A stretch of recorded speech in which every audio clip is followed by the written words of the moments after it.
Hello and welcome to the first ever episode of the Rovers Rambles, your one-stop shop for everything Bristol Rovers. I'm your host, Harry Eddles, and I'm joined by my guest and fellow host for the whole of this series. Can you introduce yourself, please? Hello, I'm Jaimie. And we've got a lot to get into, so let's get straight into it. We've got three topics to talk about.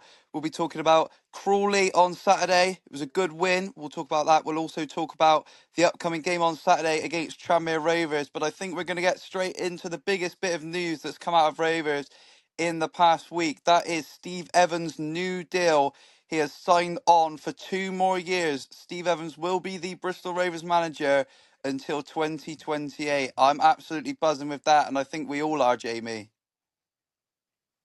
Yeah, I was going to say I don't think there's anyone who can really have a bad word to say anymore. They might have done when he first came in. It was limited, the negativity, but I think there was definitely a few bits with that's what you're going to get when you have a character like his. But no, if there's one way to turn the fan base around, and he's done that about as well as you can. Yeah. And you were talking about the one way to turn a fan base around, and it's been the results. I mean, the turnaround has been absolutely miraculous since he's come in. I'm not entirely sure on the stats I saw from that Joshua Hemmings. He's like, isn't he on like 2 points per game or something now? That's title winning form. If the things we could have done if he'd have come into the club just a little bit earlier. Yeah, I mean, this whole season, I feel like we're going to get to the end of it. I mean, it's already started. We're just going to be looking at that 10 game run, that 10 game loss streak, with just like Mm. those thoughts of what could have been. But it's onwards and upwards is what you have to think about. You can't dwell on the past too much. And I just think the turnaround, like you said, has been absolutely miraculous.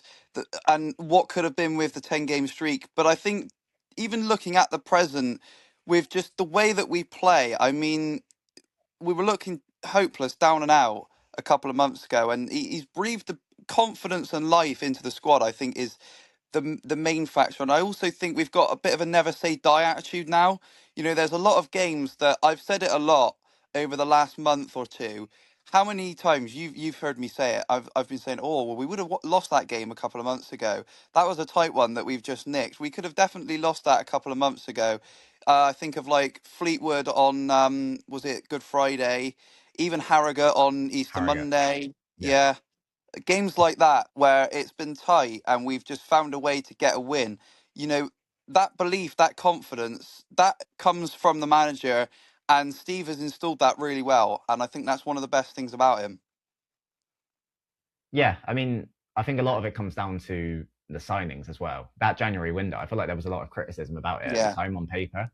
But what we've seen play out now is we didn't necessarily need just straight quality to get this team playing. It was more a lot about the mentality, getting a side that are willing to come here and give everything. Because we had a lot of good players. I mean, I know me and you both thought at the start of the season we were going to have a really good year, and a big part of that was we felt the squad that we came into the season with was still near enough League One quality on paper. Yeah, I But agree. I then agree with that. Yeah. how things played out was it felt like we had a lot of players who, because they felt they were League One quality, didn't want to play in League Two, and you could very visibly see that. Which now, while the players we have may technically be slightly worse, they know what the goal is. They know what the job is here, and they're putting it in, and you can see it. You can see the difference is massive.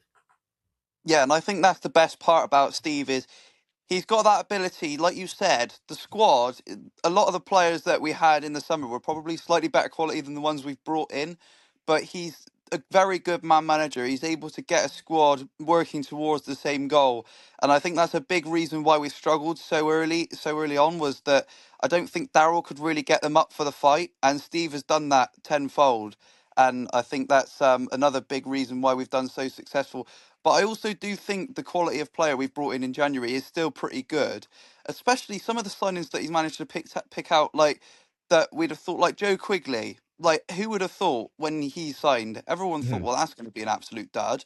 And all right, he's not set the world alight in terms of goals, but his work rate, off the ball has been absolutely fantastic. He's complemented that front line very well, and he's popped up with 3 goals now, Yeah, which you can't complain with. Or three. Richie Yeah, Smallwood, like he's been an absolute workhorse in the middle of that park. He reminds me of that sort of Paul Coots archetype, and all Mhm. the Tranmere fans, when we signed him, all they were saying was, "Oh, good luck, you've got an absolute stinker there," and Steve has managed to transform him into, I would say, one of our best players in the second half of the season.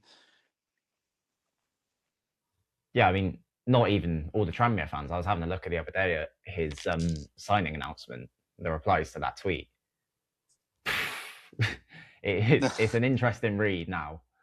Looking back at Yeah, them, people saying like, "Oh, just write the season off now," for someone who's ended up pretty much revolutionising our season. I don't know if I'd say him individually has been our best player since January, but I think he's had the biggest impact. yeah, I think it's difficult. There's a few players you could say have been our best player. I agree with you as well. To be fair about him having a good big impact on the squad. We look so much better in the middle of the park. I think that's a big thing in football these days, isn't it? That midfield battle, and he's really, he's one of those players. Like I said, he's the Paul Coots archetype. He can just break up a game. Get a tackle in here and there, break up the play, make the odd pass here and there, and it's good work, and it's underappreciated work, I think, as football fans. Yeah, definitely. I mean, it's the like if you're going to go back to like an older, higher level standard, it's the Makalele type of player where you Yeah, yourself yeah, might not necessarily get the credit, but you take yourself out and you can feel the difference. You only really get that appreciation when you're not involved, if you know what I mean. yeah. I think it's working for the team as well. I think that sort of role is very much a team player role, and I think that's something that we lacked earlier in the season, and I think that's something that Steve has brought in. Oh yeah, 100%. I mean, look at the moment from the game at the weekend, the what 95th minute when the Camrich breaks away, and you can see Small is Yeah, the first man there behind him, breaking from his own box all the way up to the other box. It's just that those little things, those little bits of energy, are just polar opposites from where we were a few months ago. and I think we also got to. I got to talk about Kofi Balmer. I would say personally, he's been the best signing of January, and I think that's I just a agree, testament 100%. to what we were saying about Steve. He's got a good eye. He just knows football. He's got a good eye for a signing. He can, he's tactically good as well. I mean, the amount of times we've been, having a poor first half, makes a few tweaks to the formation and subs, and we just go on and blow teams away in the second half. I mean, Mm-hmm. those, that knack for a signing and the tactical adaptability. I think that was a big problem with Darryl. Was he was very one dimensional in his tactics. It was hoofball or die. And with Steve, Yeah, he's got a preferred system, but he can switch it around when he wants or when he needs, and it's getting us results. yeah. Well, I feel like a big thing with Darryl was he was always one of two extremes. It was either an unwillingness to change or desperation making you change too much. Yeah, It was never like reacting to the situation. It was always either nothing when we needed something or too much when we didn't need it. yeah, Which it feels like Steve probably. Well, I know Daryl's got a lot of experience, but down to Steve Evans, like how grand his experience is, he knows these situations. He knows what they require, and you can really feel that. yeah. And I think that's a good point about him knowing the situations, especially for us going forward. 2 more years. And I think the big example I give for this is Stevenage, the work he did there, because obviously they were in a similar Mhm. situation to us when he went in there. I think they were 21st in League Two or something like that. This was just after Paul Tisdale had been sacked. And he goes in, steadies the ship, keeps them up. Yeah, Paul Tisdale. Yeah. Yeah, Um, I just got a little bit of trauma spiral there. yeah, PTSD. I think we all did. I got PTSD myself mentioning it. I didn't want to break the flow, but yeah, he steadied the ship there, and then straight away got them playing and got them into League One. And now, I mean, believe it or not, they're on the verge of, well, and they say the verge of the Championship. They're on the verge of the playoffs in League One, which is, Mm. considering where they were just, 4 years ago, that was the season we went up. That is an absolutely Yeah, miraculous turnaround. And it started with Steve coming in, steadying the ship. That is the good thing. He's been there and done that in every situation in football. That's what I was saying about how he knows football. he can take you and steady the ship like he's done with us and miraculously done with us.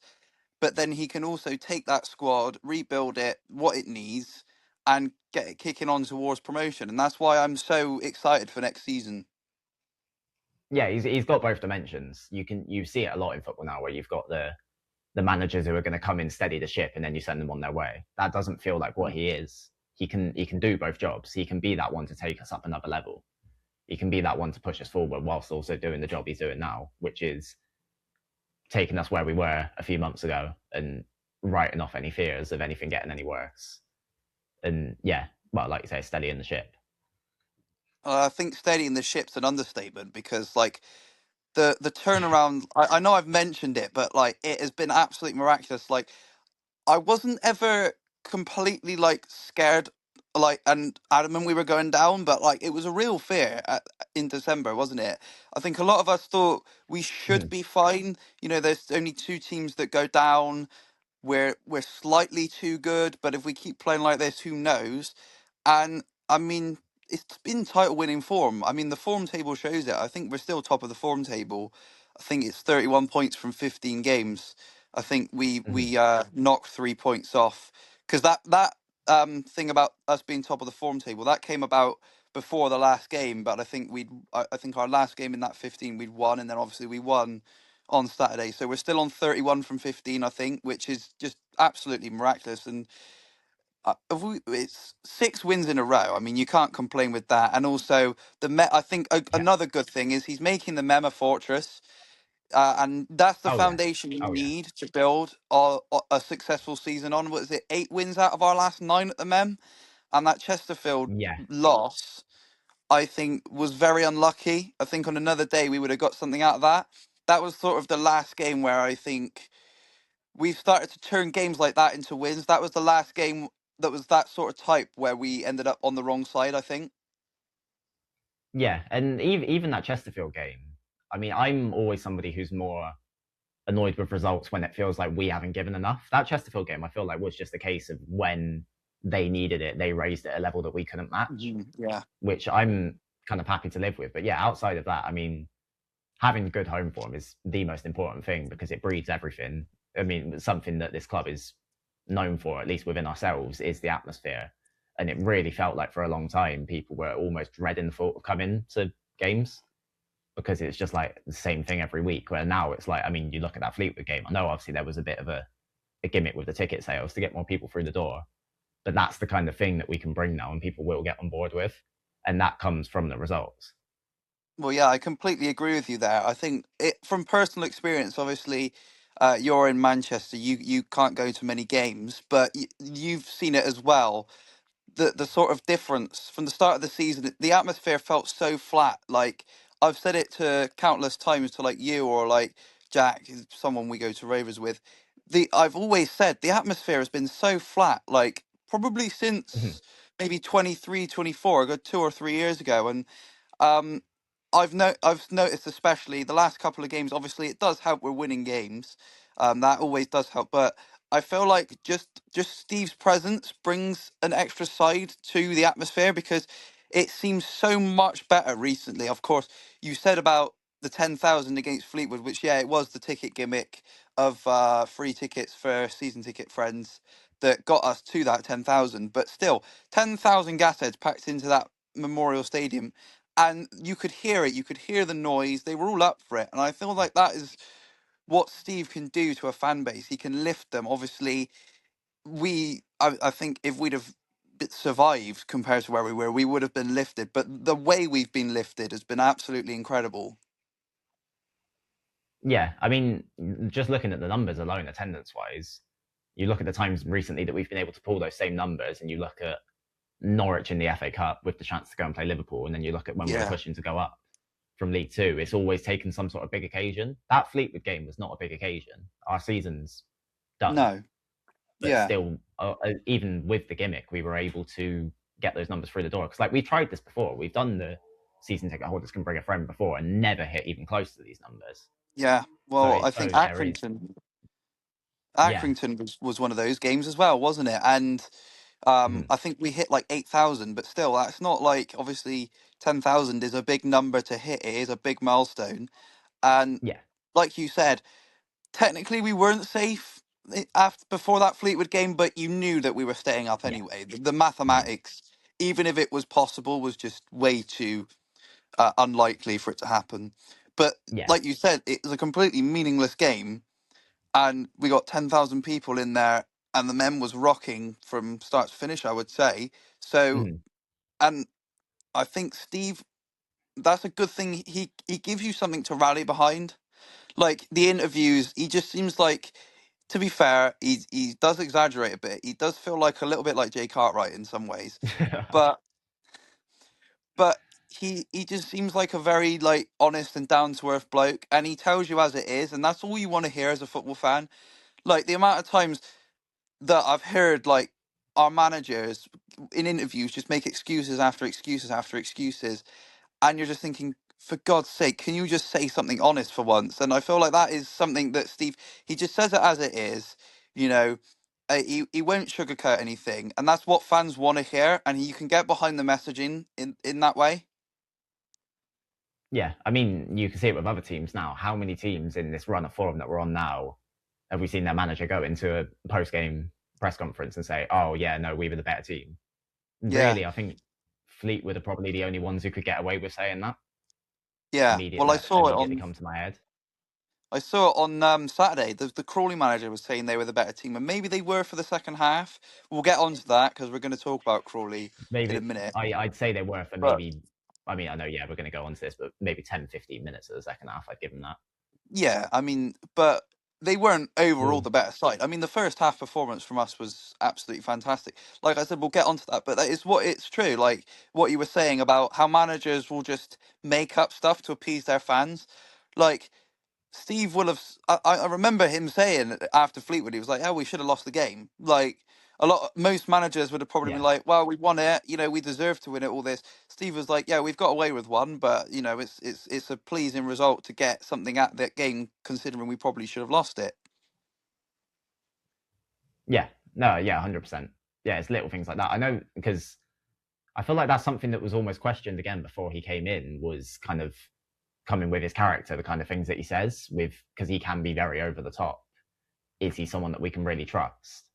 But I mean, and yeah, that's another set of fears that he's really just thrown aside very quickly. Yeah, well, I think he's got that sort of over the top nature just as a person. Like, and I think that is what we see mostly is like the clips. You know, you'll see like I remember like from it was at Rotherham last year, wasn't he? And when they beat us, and he was talking about how like, oh, Bristol Rovers and this they're like the biggest club in Bristol and all this, and like you at the time you thought like, yeah, it's nice to hear that, but you could tell it was sort of like mind games and just like him trying to appease us in a way. Because I feel like when before he When came you in, we factor never in the really way he's liked him spoken that about us much. before, Yeah, when you yeah, I when you did. factor in like everything he said, it was. Yeah, exactly. But I mean, I now know a you lot of can. that. What I was going to Go on, say is sorry. now if you watch, no, it's fine. If you watch the interviews now, you can tell that that is just sort of how he speaks. Like, and when you're on the receiving like with being a Rovers fan and listening to his interviews, knowing they're about your club, they are quite fun to listen to. Whether they are for other clubs Mhm. is, you know, well, it wasn't when he wasn't. So maybe that's how it is. But yeah, Yeah, I mean, I've always been someone who I've never really actually listened to press conferences. I've always just been someone who just take a couple quotes from Bristol Live and then leave it at that. But now it is literally like I have to be there every week now, before every game, after every game, just because you want. He's easy to listen to. You want to hear what he has to say. yeah, I completely agree with that. Like, I wouldn't say I always never listen to press conferences. There were like the odd occasion I would listen to a press conference, but it's become a weekly thing now to go onto the Rovers Twitter after the game, see that tweet about Steve Evans' match reactions, and listen to it. You know, he's in a way it sounds a bit silly, but he's captivating to listen to, and that's what you want to hear Yeah. out of, Mhm. you know, the man that is guiding your football club. Um, you know, if he's not a if he doesn't have a clue what he's talking about, if he's not captivating to listen to, then what's the point? Like, I feel like this is slightly turning into a Daryl Bash session, and I don't want it to because I still absolutely love the bloke. But Yeah, yeah, especially when we would lose, the same things would come out again and again and again. Like, oh, we dust ourselves down, go off again, all of this. I remember at the start of the season, or not at the start of the season, sorry, at the start of this winning run, someone made like a Daryl's interview bingo, and you could probably pick a solid like 3 or 4 lines that he would have said from that bingo every week in that 10 game losing run. And I think, you know, it I just gets think I remember boring seeing after a that. while. Yeah. Yeah. And it just gets boring Mm. after a while. And that's like, obviously, we've been winning like game after game, which does make watching the press conferences a lot more enjoyable. But even like when we were losing, he wouldn't sugarcoat anything, and he would just say stuff as it is. And he wouldn't have these tropes. He would just go into it, and it would be fresh and unique, and you'd have the confidence that they were working to put it right. Whereas Yeah, you never know under Daryl with the interviews. I'm not saying he's a bad manager. I've never have. yeah, I just yeah, don't think. I just think it was wrong timing for everyone with the Daryl appointment in the summer. yeah. I mean, I was someone who kind of, I don't know if you'll remember, I was someone who was against the idea of him coming back when before it happened. When it happened, I kind of got caught up in it all because I know it was just Yeah, this massive like lift the moment he came through the door. But I was someone personally who was against the idea of him coming back because I mean, just in general, I'm someone who's against the idea of people coming back for second spells anyway because I feel like it's just if they've had a successful first spell, which you assume they would have if they're going to get a second chance, why scupper the you legacy? almost it's almost just set up to fail a lot of the time. Yeah, I agree to a certain extent. I think I was so on board with Daryl because I thought he was such a good manager, obviously in the first spell, and I feel like he's done successful stuff since. Obviously, the promotion with Port Vale. I mean, Cheltenham, all right, he didn't keep them up, but he was very close to. And considering where they started that season, they were what, like, did they not Yeah, score they look a like goal in 16 games? Yeah, they were yeah. completely James dead and Gibbons buried. was their top scorer after like 11 games, wasn't he? Yeah, yeah, with the own goal. Oh, I remember that. That was quite funny. But yeah, I think I just had like good experiences from him, and I think on another day or on another in another situation it might have worked. I think it's the same with our last two managers. I think the last manager who was not truly catastrophic, but I don't think would have worked anyway, was Matt Taylor. I think Cowdy could have worked, but I think we couldn't have been in a relegation battle. And I think Darrell could have worked, but I think he would have need to have been, a bit less insistent on his small squad. And I think he would have had to Yeah, manage the dressing room a little bit better, because I think that was one thing he didn't do great. I think I've heard there's a lot of discontent in the dressing room. yeah. I mean, again, I do also feel like a lot of that comes down to the kind of characters we had before January. I feel like, Yeah, that I is mean, you look true. at people like Ruel and the stuff he was starting with the fans before he got sent off. That's the kind of characters we had on board. So, but I definitely don't think Daryl's faultless there. But you could also say that it's something that Steve has done well, because I think there were characters that we saw, in that losing run that we thought, well, they're just a bad egg, like Shaq Ford. I hate to like throw his name under the bus, but a lot of people in that sort of first half of the season did see him as a bad character, a bad egg. And I think that's probably because he got caught up in the wrong crowd. I reckon because he was sticking around with Ruel. I think they knew each other from the Leighton Orient days. And I think Ruel was Mm. the true, like, um, bad egg in the dressing room. And I think once that was identified and got rid of, Steve was able to get his man management skills over onto the other players like Mola and Ford. They've been completely different players. I know you've got your gripes with Ford with the disciplinary stuff, but you can't Mm. deny the actual like work rate and output has been so much better from him since Steve has come in. And Mola, like, has been a completely different player. And this is what I was talking about, Steve's tactical awareness. Who would have thought to put him into CDM? And you know, only Steve could do that. And because he was absolutely hopeless at centre back, with the greatest respect to him. And Steve identified from a good 3 months of him playing at CDM when he was in Germany, yeah, we should put him there. And that is the sort of tactical knowledge that Steve has. And like, this is what I was saying about how he knows football.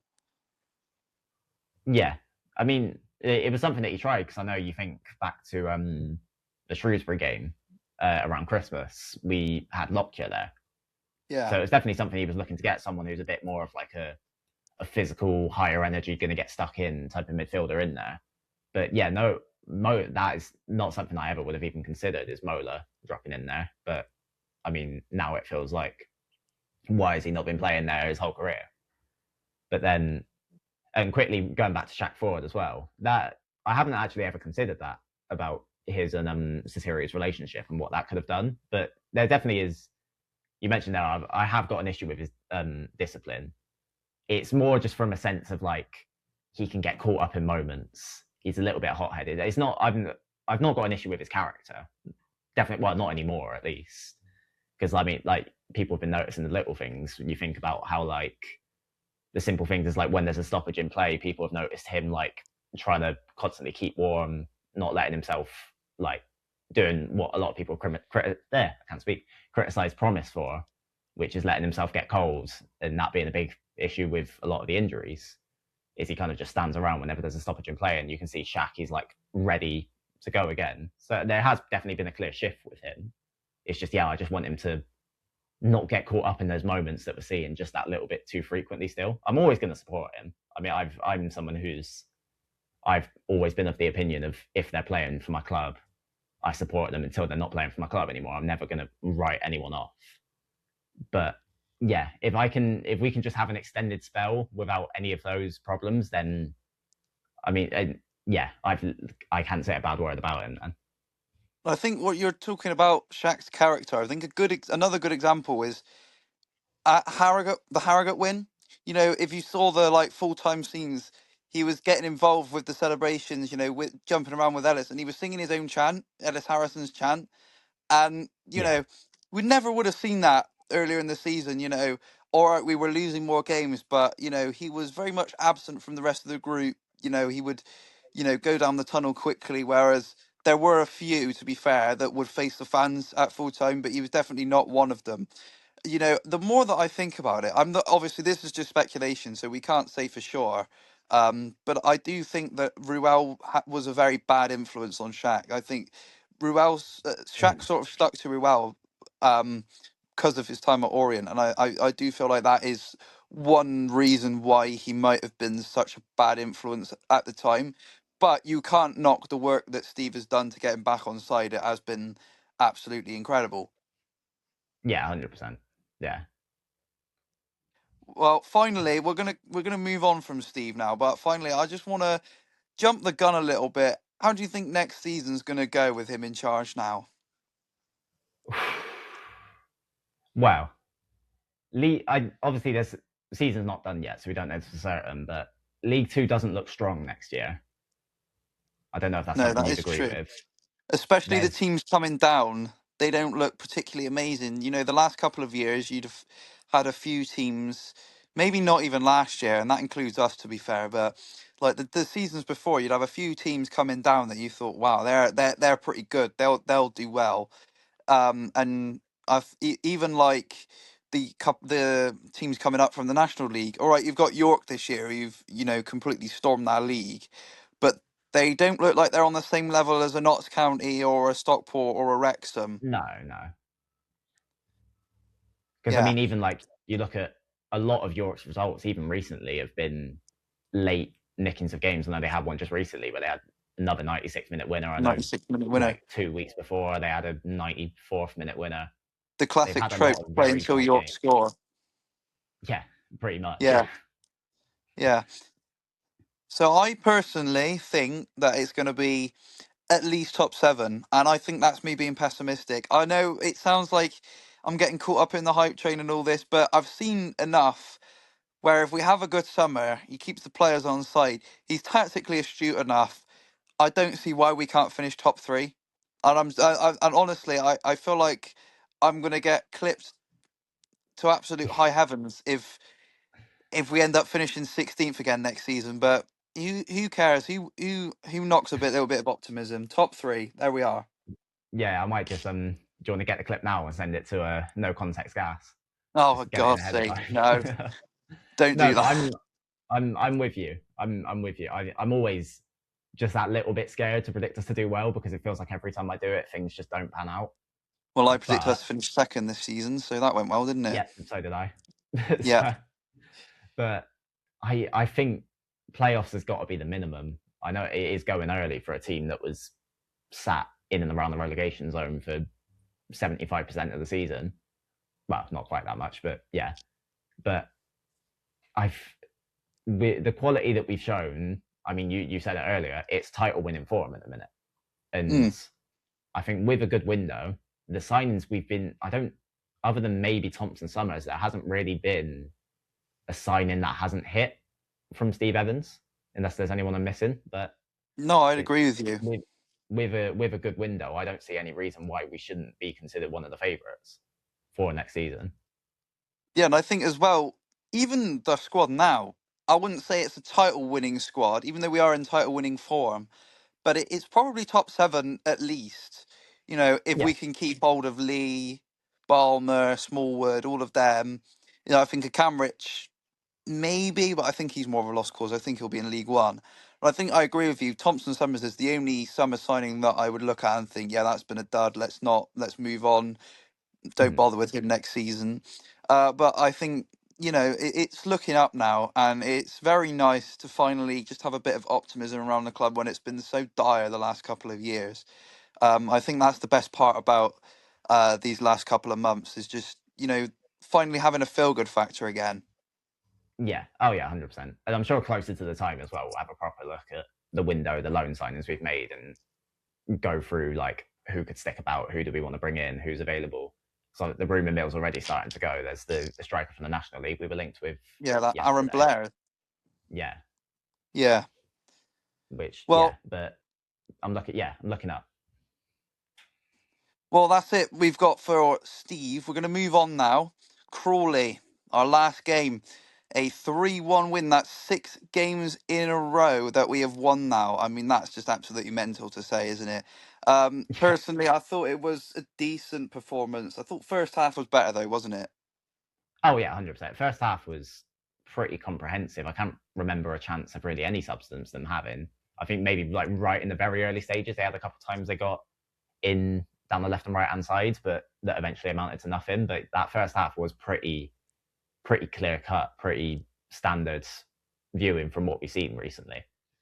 Well, I thought Crawley had maybe more possession in the first 20 minutes, but it was sort of, if you watch the Harrogate game, it sort of felt like a reverse of that in the sense that they had the majority of possession, but they didn't do anything with it, and it was comfortable for us. It wasn't like, you know, you were seeing Crawley on the ball like for the majority of that 20 minutes and thinking, oh dear, we're gonna, you know, it's gonna be bad. We're gonna concede soon here. It was just like, right, well, we're just growing into the game, and eventually, I think it was probably once it hit 20 minutes, that was when, you know, it fully turned. And I think, you know, I've got to shout out, you know, first of all, the goal. We'll talk about the goal, the first one.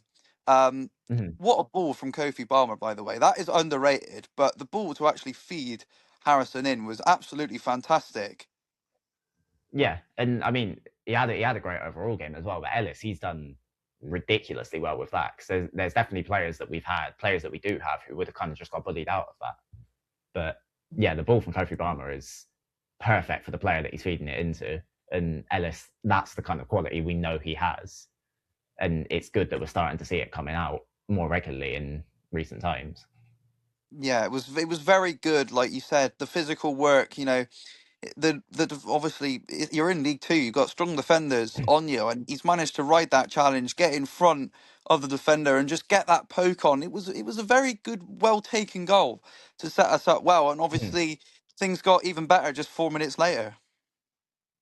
Oh yeah, I mean, we probably will get onto this. I've definitely still got my questions about Wright because I feel like that's fair to say. Definitely, I'm not going to write him off, not in any sense. He's very young, he's very raw, but it was a great moment for Rikes to get his first goal at the men, get his first goal for the club. As much as he made a little bit of hard work of it, Didn't um, he just? yeah, but all round, I mean, everything building up to the finish was fantastic. The ball over the top two seniors first touch is absolutely Oh, amazing. it's brilliant. And Yeah. then the presence of mind to find the open man as well. Everything about it is, yeah, very, very good.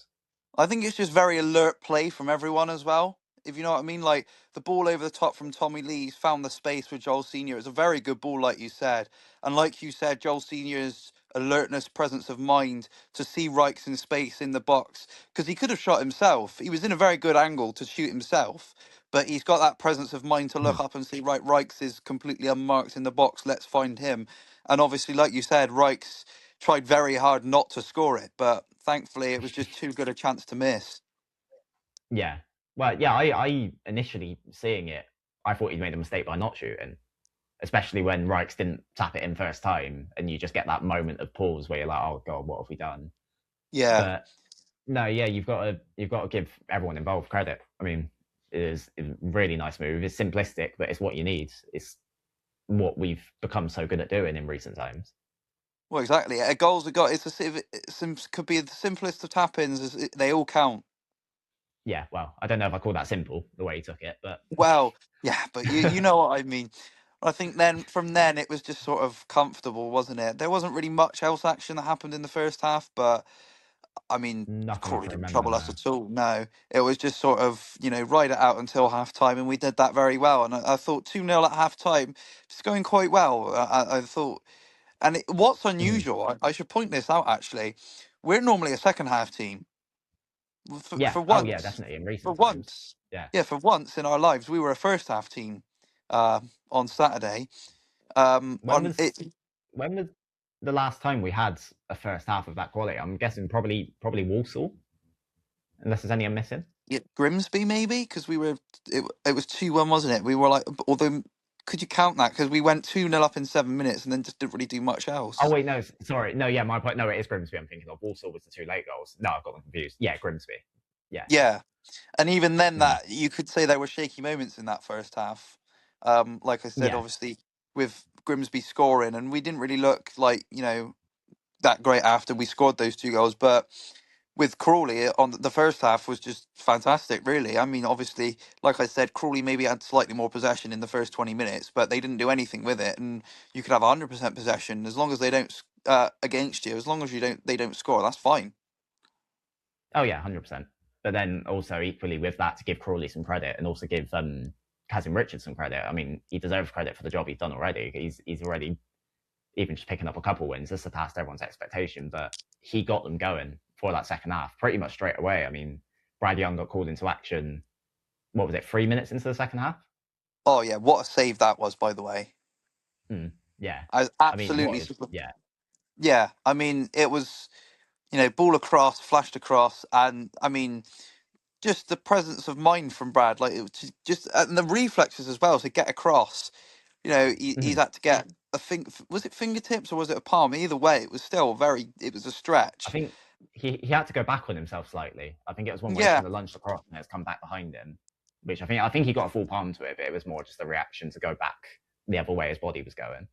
yeah, like you said, shifting the body weight. I know I played in golf for a while. Having to shift your body weight when your whole body weight is carrying you one way and you've got to get back across and not just shift your body weight across, but then get the palm up, get the contact. It's very hard, and yeah, it was just a Mhm. fantastic save. But I think it summed up how the second half was starting. That Crawley, we're coming back into it, like you said. That Kazim Richards has done an incredible job there. Considering where they were, I think they've won 2 games, haven't they? Which I think they only picked up like 7 points in 2026 before him. So It it was is, something it like is, that. Yeah, I yeah, I had them as one of my favourites to go down, yeah. certainly before he came in. Then actually that increased after he first came in, and it's not the case anymore. I think he's one of those sort of surprise package ones. Bit like if you know Gavin Cowan when he came in, I thought, wow, Shrewsbury are down now because Yeah, he's it felt like an appeasement signing from their board. Used to manage them. He's only ever managed Brackley. I thought it was one of those that it was Shrewsbury were doomed, but a massive turnaround from him. Anyway, we're getting slightly sidetracked. yeah. I think those early chances from Crawley were sort of sandwiched in between. Like, so you had bit of Crawley dominance. Then the half sort of dropped off a little bit, maybe sort of from 60 to 80 minutes. There's not much to Yeah, talk about. And then you get back to another peak of Crawley dominance, and this is where the goal came in. yeah. I mean, yeah, it was one of the. I'm not going to say you felt it coming, but if there was a moment they were going to score, it was from that period because you could felt we had just gone like that little bit flat. I'm Yeah, not sure if I know there was the one chance we had with Cavan. I can't remember if that was before or after they scored. The one that he had in his left foot that he put wide. I I'm think not sure that if you was remember. before. I think it was before. I'm not 100% sure because I think we also had one from Harrison, which he put just slightly wide, didn't he? That could have Yeah. Oh, been, yeah. The header. Yes. yeah, the Yeah. header, I yeah. think that one was definitely before. Yeah, that was 100% before, yeah. And I think Mhm. Caven's was also before, but I can't quite remember. But outside of that, it was kind of we were feeding off scraps a little bit, and it Yeah, felt like we were more just in a place trying to kind of ride the game out, and then you know you get that. I'm not going to call it a sucker punch because yeah, it kind of felt like it was coming, but you get that moment all of a sudden you feel the fears start to rise. But then again, we're going to go on to what would a team before Steve Evans, how would they have responded to that? they would have capitulated. Yeah, And exactly. that's the key. That's the key thing. We are no longer capitulating in games. I've got to say, fair play to Watson, by the way, for the goal because it was brilliant work from all of Crawley. To be fair, yeah, I think he picked the ball up on the edge of the box, a little 1-2, and then it was a great ball to feed him in. A good run as well. I thought Brad had Mm-hmm. saved it at first. Yeah, Got a touch, I obviously. thought because there was a bit of a delay because he ended up pushing it like right into the top corner, didn't he? I thought he'd Yeah, done just enough. I think I we think we, I we think we we all both did. did. We were like, oh, Yeah, we've actually, and then oh no. But yeah, yeah, it was good work from Crawley. But like you were saying, in the past, that would have probably been. You were mentioning the word sucker punch. I think in the past that would have been a sucker punch, but we're hmm, able to, and it looked like it could be, to be fair, because Crawley were putting some real pressure on us, especially, you know, those last 10 minutes after they scored. It did look potentially. I wouldn't say guaranteed they were going to score again, but I will say I was expecting it to finish 2-1, and I thought if there was another goal in the game, it would have been Crawley's. Especially so, yeah, we're going to get on to the big moment, the red card, just before added time. I think it yeah, was the 88th or 89th minute. Uh, good work from Crawley to get through. McCurdy's straight through. He would have been 1-on-1 with Brad. Tom Lockyer brings him down just outside the box. And I mean, the rest got no choice but to send them off. I know you were pretty adamant he'd won the ball at the time, but I've seen the highlights back, and there's absolutely no contact with the ball. I've seen them back. It's a yeah. red card. It's one of that you see the ball fly away as he makes a challenge, and from the other end of the ground you think it is, and then yeah, you Yeah. watch it back and he's kicked through his foot onto the ball. It's clear as day. But as much I've seen one or two little murmurs of discontent towards Lockyer for it, you can. No. It's in the end, especially seeing the result, it's a game saving challenge, Oh, even if he exactly. has Yeah. gone for it. At the end of the day, McCurdy is 1-on-1. You know, Mm-hmm. obviously Brad's a capable goalkeeper, but 1-on-1 situations are very dangerous for goalkeepers. Yes, you're going to get yourself sent off, but it's so late in the game. What, it was 88th, 89th minute, and there was only ended up being 5 minutes of added time, so you were only playing 6 or 7 more minutes um, with 10 men um, outside the box as well, so you're not going to give away a penalty. In that situation, you have to try and win the ball. And all right, Yeah, Lockyer didn't win it. It was one of those. But I mean, it's a bit harsh to slate him for getting sent off in that situation because he did everything he had to do. He took one for the team, and it ended up benefiting us. yeah, yeah. I mean, I feel like all season I've been someone who's not been as harsh on Lockyer as a lot of people have. I'm not gonna sit here in blind ignorance and act like he's been amazing. He's definitely not. But I'm definitely someone who thinks he's worth keeping around. He's got a place to play in this squad. He can come in, he can do a job.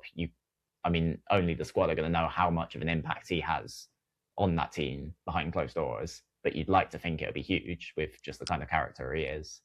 And And also the even experience he as much as has. it, yeah, and as much as it sounds a little bit stupid to say this after he's been sent off, they're the kind of moments where you want someone of his experience being able to just know what the situation needs. Yeah. Just to know that I need to, if it's a sacrifice, and it was a sacrifice, Just knowing that, right, Yeah. he's through on goal here. If I can take him down outside the box, hopefully I win the ball. But if not, oh well, we're only playing the last 6 minutes with 10 men. We're winning. So it's probably a worthwhile sacrifice. And, that's the sort of decision an experienced head can make. Yeah. Oh yeah, 100%. Yeah. I've got no issues with him for it. I don't think anyone should. Yeah. And luckily, obviously, nothing came of the resulting free kick. Crawley were piling on the pressure in out of time, though. I think there was 5 minutes, wasn't there? And you wouldn't necessarily say it felt inevitable that they were going to score, but we had a few shaky moments. I think of the one where McCurdy had the ball fall onto his foot, and if he sorted his foot out in time, it would have been 2-2. And then pretty much I don't straight from think that, I was going to say quickly. I don't think we really realised at the upper end of the ground how big a chance that was. It felt like we didn't really yeah, react to it. And it's only in seeing it yeah. back, it's like, yeah, he should have scored. Oh yeah, Like that was a 100%. huge moment. If he sorts his foot out in time, if he gets the touch on, because it's just pretty much the reaction's pretty slow from McCurdy. It's just sort of ricocheted off his foot, isn't it? And if Yeah. he gets that touch, that's 2-2. Like that's all Mhm. he needs to do is get that touch. And I mean, Brad could have saved it, but it would have been an even better save than the one that he Oh made yeah. earlier on. So that was pretty much like a nailed on banker 2-2 chance if McCurdy gets that touch on. And thankfully for us, he didn't, Mhm. because from there, we get the breakaway from Yusuf, and you know what happens next. What a finish, by the way. Yeah, I mean, I was screaming at him to pass it. I think it was Cavan up the other side of him, and I was like, you cannot go alone here.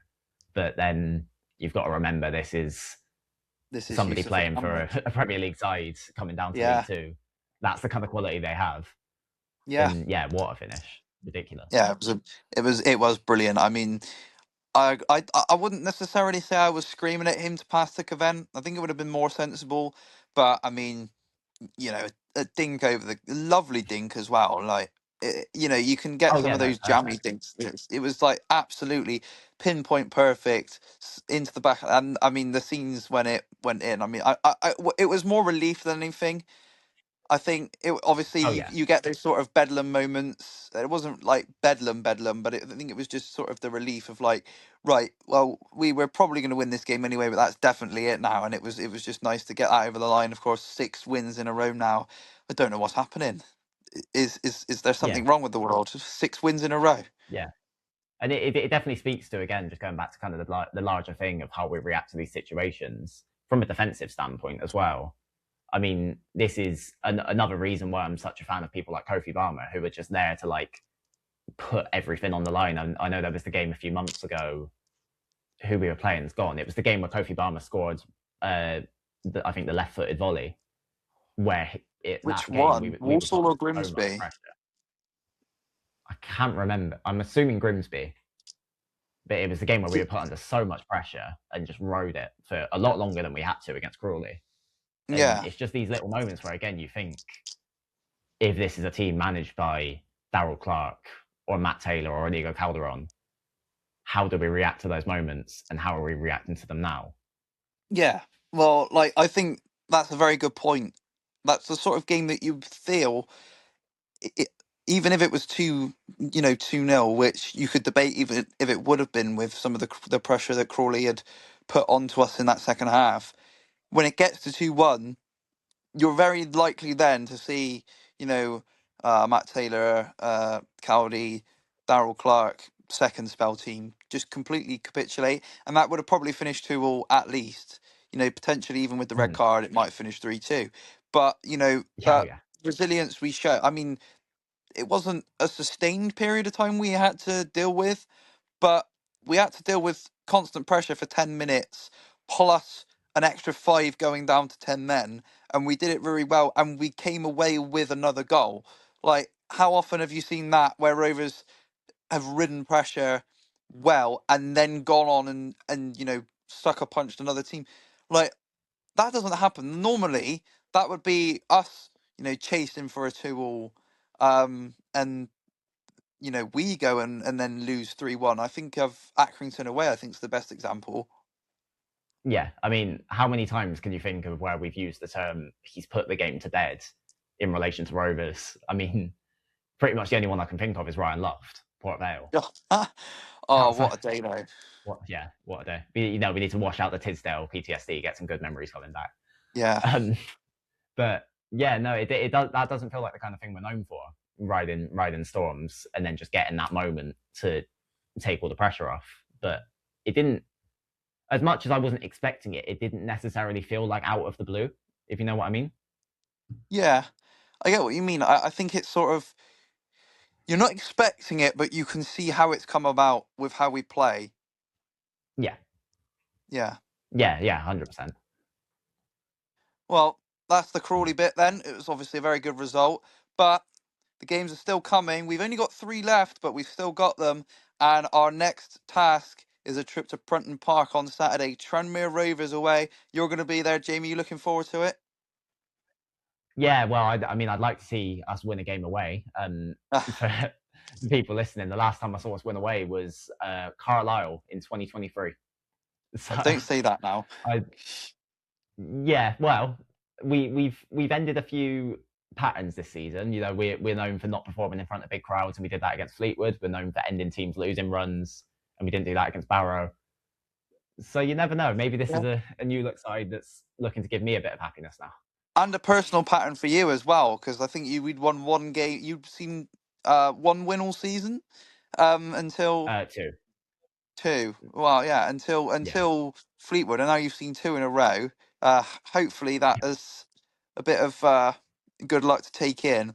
I think, to be honest, I'm not saying we'll absolutely storm it, but the way that Tranmere have been playing recently, I do expect this to be another win. To be honest, I don't want to get Yeah. carried away, but I think as long as we, play like we have been, we should get over the line here. Yeah, well, I've just had a look. It's a little bit coincidental. Both of our last wins were at home to Crawley. The issue is ours was a couple of days ago, and theirs was about 2 months ago. But What um, actual date was it? Valentine's, February 14th, Wow, yeah, that is bad, and and I they think picked they've, up one point since then, I believe, yeah, maybe I think two. they 2, isn't it? Because they got the draw against Chesterfield on Saturday. That's the one slight little bit of is Yeah, that they've managed to get a draw against a team like that. But then again, I mean, we've seen like Harrogate got a win against Grimsby. We went into that game, we beat them. I think Crawley, obviously those 2 wins, we beat them. And I mean, we've played some teams in very good form recently, like Fleetwood. They lost 1 game in 11 before we played them, and we beat them. I think yeah. I Grimsby. mean, I know it's there's always going to be sorry. that little bit of underlying fear when you play against a team that's got a lot more to play for than you do. But equally with that, I've said it for a while. You know, I've said this to you a few times. Harrogate are the side that felt like they've shown a lot more fight than a side like Yeah, Tranmere have. and they They did when don't. we played them. You Oh yeah, could hundred see it. percent. They were fighting. They were scrapping. And to be honest, I Hmm. think they would have, if they'd have got a result from that game. I think they would have very much had a good chance of staying up. I genuinely not. I'm not just saying this because it's us, but I think the nature of how they lost that game. I think that is might what be sends them down. Yeah, well, we've kind of got to go and do them a favour now. Really, I'm not sure Yeah, who we have. Harrogate's Yeah. last 3 games are against, but they're I'm someone not. I've kind of No, I I'm can not double check either. quick. Uh, Colchester, Walsall, Barnet. So very much nothing easy, nothing unwinnable. Nothing ridiculous. Yeah. But yeah, they're someone you'll know. I've kind of put a lot of faith in them in staying up for quite a while now. My thoughts were I was originally on Crawley and Barrow, and then I switched to more Tranmere and Barrow going down. Yeah. But yeah, Well, I think that's a I feel like you think that's raise a a good good point point to with. raise. You think Sorry, Tranmere go might ahead. go down? Yeah. Well, I think it's a good point to raise that you think Tranmere might go down, and I think it does show just how bad they've been recently. Mhm. Obviously they're only a point now off the bottom 2 with Barrow winning over the week.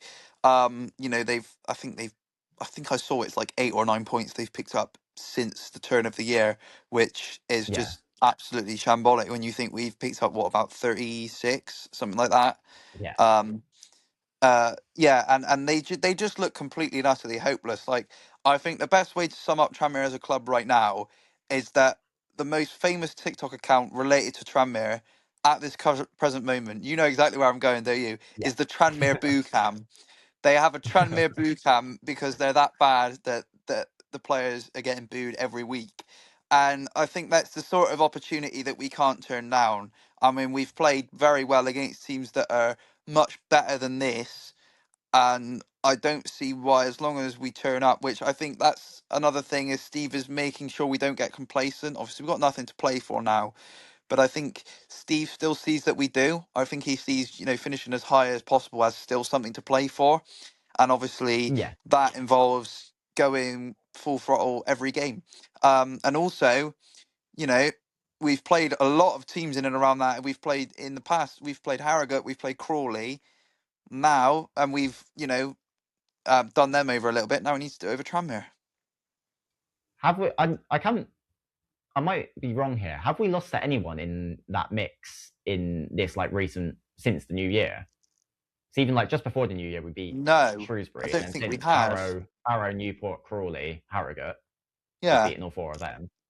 I don't think there's anyone we've dropped points against as of right now. which is another good thing, because obviously we've dragged ourselves away from it now. But I think that was a big reason why we've managed to stay up, was the fact that we've managed to just keep winning those games, even when it looked dire. When we got to a game like a Newport, like that was the moment where I thought, if we lose this game, I think we're gone. I thought that was us out of the league. But Yeah, and it was probably one of the biggest games in recent Rovers history. And we go and put on that incredible 3-0 win. Obviously, Newport didn't play well, but we still played very well in that game. I think that's a big reason why we've pulled away from safety, is those winnable games we've been playing against the sort of bottom five as they are now. Maybe Shrewsbury as well, you can add into that. We've been winning, and we never do that. That is something that you know what we're like. yeah, We are a bit like Robin Hood sometimes, but we haven't been oh this yeah. season, which is nice. I mean, yeah, you think back to last season, our best two performances were Wrexham, Birmingham, in a time where we needed to pick up points against those in and around us, and we wouldn't. Because Yeah, winning those 6 pointers are what breeds just that little bit of confidence, takes a bit of the pressure off. I mean, you look at Tranmere yeah. now, even without playing, they've had more pressure put on them with Barrow's result, which what a game that was, by the way. What was it, four I know. goals I, after I the didn't 80th watch minute? it, but I saw the ending. It's mental, and I think that Yeah, that could be a big result for Barrow if they can keep that momentum going. yeah. But yeah, no, Tranmere, I mean, I can't say I've closely followed their squad, but they don't exactly strike me as the kind of team that can deal with these high pressure situations. And I No, feel like with every week that goes on, because they had a bit of a buffer. That's a big reason why I didn't have them in that relegation race for a while. Was it was like, had they done enough early on to just give them enough of a gap no, I to think be that's what a lot okay? of us were thinking. Like in sort of February, March, you were thinking, well, Tranmere, they're one of those sides that are very lucky they did decently enough at the start of the season. You thought they've been playing poorly, but they should have enough points in the bank. I think I don't think we sort of accounted for how not good, but how much better the bottom 3 or 4 would get towards the end of the season. Because don't get me Mhm. wrong, they're the bottom 3 or 4, so they're not good, but they've been so much better than they were earlier in the season. You think Harrogate were on what, like 18 points in February, and they're on 33 now, which are all right. They are bottom of the league, but that's still, for a team in and around that, is relatively decent. Barrow on 36, and Tranmere. I think we were talking about them having that buffer when they were on 36 points. They're only on 37 still, which I think just shows Mm. how poor they've been over these last couple of months. And yeah, I mean, I've said it. I think this is, as long as we play how we know we can, and we have, I think this will be 7 in a row. Yeah, I mean, yeah, these little fight backs have been really interesting to watch. I thought when Belshaw left Harrogate, I thought that was them done, and that was kind of the point almost that their season turned around, which is really Yeah, weird because of how good he is. Which I mean, we know that as good as anyone yeah, how good James Belshaw is. But yeah, you'd like to think this will be pretty comprehensive. The only little point of concern is the fact that we are going to be without Smallwood, who, as we said, yeah. That is true. were Yeah, such on a loan from different team Tranmere. without him. Yeah, so he's loan tied, I think is or I don't know the exact term, but loan tied works. Can't play him Yeah, because he's on loan from Tranmere. Um, it's such a weird one because they're probably like with their view on him, they'll probably think that's an advantage for us that we can't play him, and for us, Yeah, it's the biggest disadvantage we can get right yeah, exactly. now. The Tranmere fans are probably thinking, well, that's probably even more of a reason you're going to win. And then we're thinking, well, you never look. Small has been decent, so Well, with the way he was playing for them, maybe we should see if we can organise a deal to get him to play for them for one game. Send him back you for a know game. that is a genius idea. Honestly, this is a bit of a sidetrack, but I do reckon a good reason why he was so poor for Tranmere is he just didn't like the club. Yeah, no, I could get behind. I Because mean, again, that's how do you spoken go about the from environment. playing as poorly as you did there to as good as you do now without having some sort of problem with the setup of the club and everything? That I'm not gonna. Again, it's speculation. I'm not gonna say 100% because we don't know 100%. But I wouldn't be surprised if there was something behind the scenes at Tranmere that Smallwood didn't like at all, and that's why he never performed there. Yeah, I mean, even you look at someone like Finley. We, I know he hasn't been great for a little while, but we know there's quality there, and he's someone who's really struggling. Hmm. It's not a solo issue. There's definitely a pattern there. I think Tranmere are just sort of crisis club, aren't they? I mean, there's obviously a lot of discontent about that. Is it Mike Palios, the owner? Um, Yeah. Obviously, Mm. he's seen them through some good times, but I think from what I can gather from Tranmere fans, it's just woeful mismanagement over the last couple of years. Pretty much since they dropped into League Two, when they had that one season in League One, since they've dropped back in, the mismanagement has been getting worse year on year, and I think um, even if they don't go down this year, I do think as if they don't get rid of Palios, I think it is only a matter of time before they're back in non-league. Yeah, I mean that's kind of the case with everyone. Everyone in that little mix at the bottom. I think I don't see them. I don't certainly at the moment. I don't see anyone really kicking on next year. The Mm. ones that do survive. But yeah, Tranmere are definitely the most extreme example of that. And I know you've been talking about this a lot recently, but I think that's a very good example for 3 up, 3 down. Is the fact that this bottom of the league has been so poor, and yet Mhm. you think very realistic chance that Harrogate might not go down, that Barrow might not go down. You know, with obviously with the nature of it being 3 up, 3 down, there's probably one team that would get lucky that they've been so bad and would escape. But the fact that two, potentially three, could, yeah, is bad. Yeah, I mean, have Tranmere actually found themselves in the bottom two at any point? No, I don't. no, because they I don't started think so so. well. No, not yet. Yeah, But I think they can on Saturday if obviously we beat them and then results go against them. I think they started off relatively well. That's why they've had a buffer between them and the bottom two. I think they've never dropped in. I think they're 21st at the moment. I think that's the lowest they've got. yeah. I mean, I know. I've just had a look now. Barrow. There's definitely a fear of that. 'Cause Barrow have got Walsall, who seem really out of sorts at the minute. They just got turned Yeah, over. Was it 4-0 by 4-0 Cheltenham? by Cheltenham. Yeah. So yeah, there's that. I think they've got something to be worried about, which they can go two ways. It can give them that little kick to try and bring the game to us, but it could also just add that bit of pressure on that just lets them crumble. And I'd And be I think probably the more way that they've inclined to go been for the latter. Yeah, I was going to say, the way they've been playing under pressure, I do think the added pressure of knowing we've got a win here or we could be in the bottom two, I think that will make it even worse for them.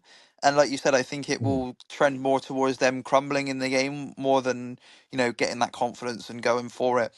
Um, we're running a bit long here, so I'm going to ask you for just your thoughts on the game and score predictions. Do you want to go first or shall I go first? No, I could go first. Um, Faults. I'm yeah definitely going to lean towards the latter of the two I said. I think the pressure will get to them. I think the whole game comes down to how early do we score. I don't see a world where we don't score, and I think Hmm. if they can hold us off for a bit, they can maybe hold it to like a 1-0. I think if we score early, there's a chance they could get away from them. I'm gonna go confident and go 3-0. Yeah, I think that's a pretty fair assessment. I think Tranmere aren't going to come into this game with any confidence whatsoever, and I don't think the pressure of the situation that they're in is going to help them. I think, yeah, scoring early would help. Mind you, I don't think as long as we score, I think that'll be it because I can't see Tranmere scoring against us. I'll go for Mhm. 2-0. I think maybe. I reckon it will be back to us playing slightly better in the second half, but I don't think it will be a terrible first half. I think it will be a sort of slow burn, and eventually when we get going, we'll look pretty good, and I think we'll take it 2-0. Yeah, I can get behind that. And so that is it for the first episode of Rovers Ramble. Thank you very much, Jaimie, for joining me. Yeah, not a problem. Glad to waffle on for double the time that what we were aiming for. Well, stat padding, you love to see it. And thank you, everyone, for listening. See you next week. Cool.